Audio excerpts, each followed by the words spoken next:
चलिए डॉक्टर मोहन यादव क्या कुछ कह रहे हैं वो सुनवाते हैं आपको। मैं पहले तो विलम्ब से आया, इसकी क्षमा भी चाहता हूँ। मैं कोशिश कर रहा था कि समय पे आऊँ, लेकिन हमने कहा मैं कोशिश करने में थोड़ा सा नाकाम रहा, लेकिन एक पक्का था कि आने का वादा किया तो मैं आया जरूर। हेलो भैया, आज आप जिस पवित्र उद्देश्य से 3 दिन की एक नेशनल कॉन्फ्रेंस कर रहे हैं, मैं आपको बधाई देना चाहूँगा।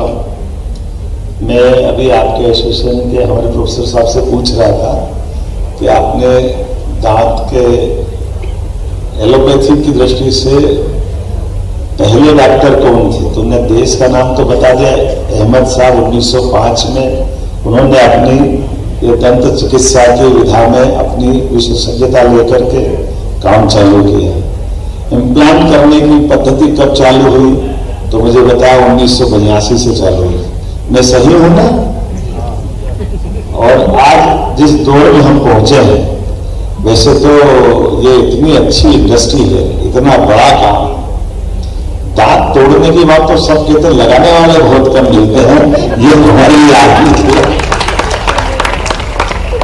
और किसका दांत कब तोड़ दे वो तो तोड़ दे, लेकिन दांत को यथायोग्य बना दे, ये भी बड़ी बहुत अलग दुनिया है।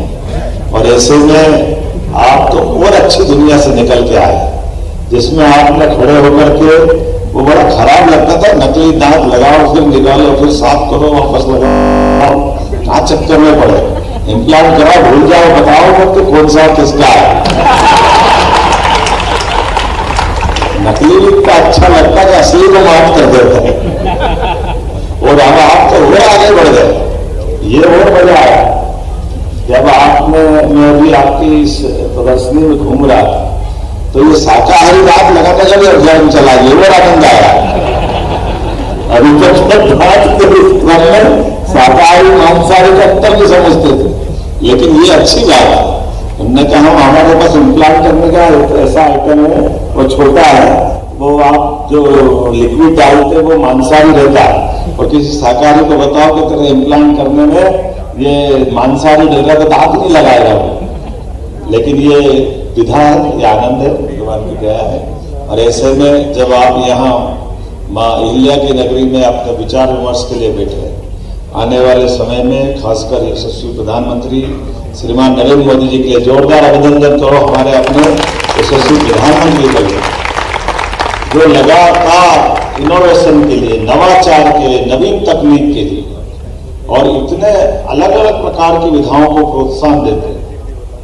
मैं मनोहर लाल जी खट्टर से मिला था अभी थोड़े दिन पहले। उन्होंने बताया हरियाणा के अभी वो मुख्यमंत्री रहकर के अभी अपने स्थानीय शासन मंत्री 1996 में, 96 में, बल्कि 96 के 94 में मोदी जी से वो पहली बार मिले। वो उस समय की बात बता रहा था, बोले वो एम्बेसडर में आए, उस समय वो कंप्यूटर लेके आए।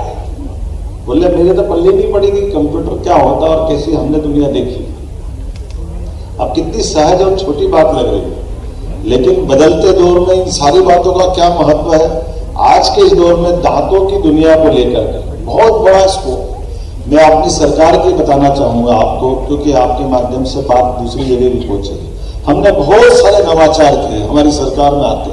जैसे हमने हमारी सरकार बनाई, सरकार बनाते हमने एक तो पहले हेल्थ मिनिस्ट्री अलग, हेल्थ एजुकेशन मिनिस्ट्री अलग। हमने कहा ये क्या नाटक है, हेल्थ और हेल्थ एजुकेशन तो एक ही चीज होना चाहिए, अनावश्यक पैसे क्यों लगना चाहिए। तो हमने आते दोनों मिनिस्ट्री को एक कर दिया।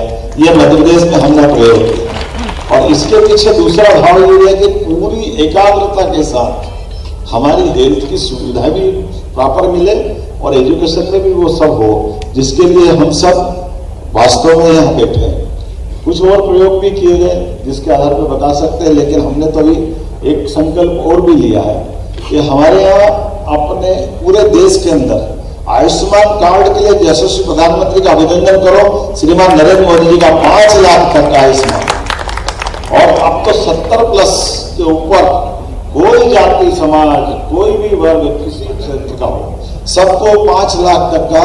मैं अभी उसमें आयुष्मान में यहाँ अधिकारी बैठे हैं, शायद दांत वात का इलाज नहीं है उसमें, तो होना चाहिए कि नहीं होना चाहिए? तो ज्ञापन तो किसी को दिए ही नहीं।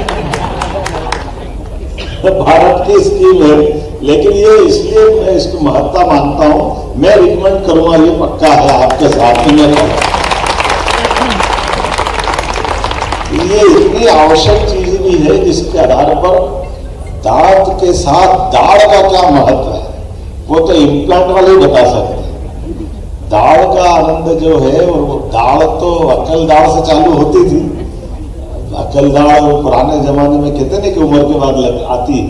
कितनी उम्र के बाद आती है? 18 से 18 के बाद ही आती है। 18 में वोट देने लग जाता आदमी। ठीक है, हमारी लाइन का आदमी मिल जाता है। तो लोकतंत्र को मजबूत करने के लिए आपके सर्टिफिकेट की जरूरत है। अक्कल दाढ़ ही तो वोट देगा, नहीं तो देगा ही नहीं। ये कितना सुखद संयोग, क्या क्या रास्ते निकाले भगवान ने। हमारी लास्ट लाइन डिसाइड कर दी। मैं आप सबको बधाई देना चाहूंगा दो तरह से। एक और कारण से, एक तो हमने अपने आयुष्मानधारी, मैं नाम तो नहीं लूंगा, लेकिन अपोजिशन के हमारे कई नेताओं के घर में अपने हेलीकॉप्टर से वो उतरते और उड़ते थे। ऐसे लोग भी हैं, हमारे देश में भी कई लोग मिले। लेकिन हमारी सरकार ने एयर एम्बुलेंस की सुविधा प्रत्येक आयुष्मानधारी कार्ड को अगर जरूरत लगती है उसको लिफ्ट कराने की व्यवस्था हमारी सरकार ने शुरू की है। हेलीकॉप्टर पे, एयर एम्बुलेंस पे गरीब का हक होना चाहिए। हर एक जरूरतमंद का, केवल कलेक्टर और डॉक्टर डिसाइड कर दे कि हाँ इसको ले जाना चाहिए, इसको कहीं और उन्नत चिकित्सा की व्यवस्था में मदद करना चाहिए, हमने शुरू किया है। कई सारी और योजनाओं में से एक योजना आपको बता करके मुझे और कार्यक्रम में जाना, मैं बोलने के लिए बहुत देर तक बोल सकता हूँ, लेकिन हमने हमारी हेल्थ पॉलिसी लेकर आए और चिकित्सा नीति के माध्यम से सभी प्रकार की चिकित्सा के क्षेत्र में कैपिटल की दृष्टि से इन्वेस्टमेंट जो करेगा उसको 40% तक सब्सिडी देने के लिए हमारी सरकार ने उसकी नीति बनाई है। कई सारे प्रकार से जमीन से लगा करके दूसरे भी बहुत सारे मसलों पर हम लगातार मदद कर रहे हैं। और पीपीपी मॉडल पर अभी 12 मेडिकल कॉलेज हमारे अपने, हमने हेल्थ पॉलिसी के अंतर्गत सरकार भी मेडिकल कॉलेज बनाए अपनी जगह ठीक है, लेकिन पीपीपी मॉडल पे भी मेडिकल कॉलेज बनना चाहिए। तो आज आने वाले समय की दृष्टि से आप सब मध्य प्रदेश में भी आए, बाहर जहां आप अपना स्वतंत्र व्यवसाय कर रहे हैं वहां भी करें, सेवा वहां भी जारी रखें, लेकिन मध्य प्रदेश देश का दिल है और दिल के करीब आने का आपको निमंत्रण है। बहुत बहुत धन्यवाद। भारत माता की।